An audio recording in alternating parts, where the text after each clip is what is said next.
avoid harassment of business, and result in higher tax collection both for the centre and the states.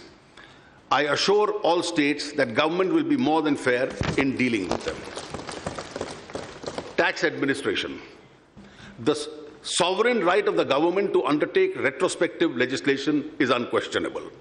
However, this power has to be exercised with extreme caution and judiciousness, keeping in mind the impact of each such measure on the economy and the overall investment climate.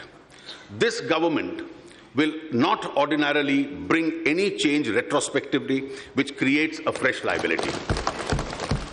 Honourable members are aware that consequent upon the retrospective amendment of Income Tax Act 1961, undertaken by the Finance Bill of 2012, a few cases have come up in various courts and other legal fora.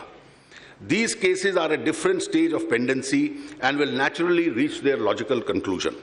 At this junction, I would like to convey to this august House and also to the investor community at large that we are committed to providing a stable and predictable taxation regime which would be investor-friendly and spur growth.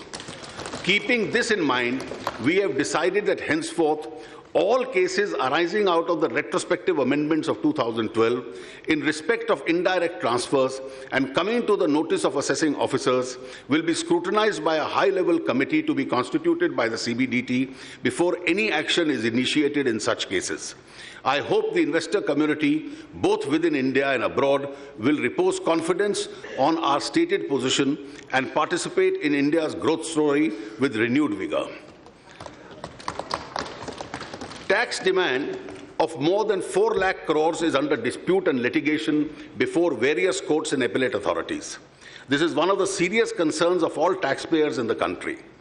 In order to reduce litigation in direct taxes, I propose to make certain legislative and administrative changes. Currently, an advance ruling can be obtained about tax liability of a non-resident from Authority for Advance Rulings. The facility is not available to resident taxpayers except public sector undertakings.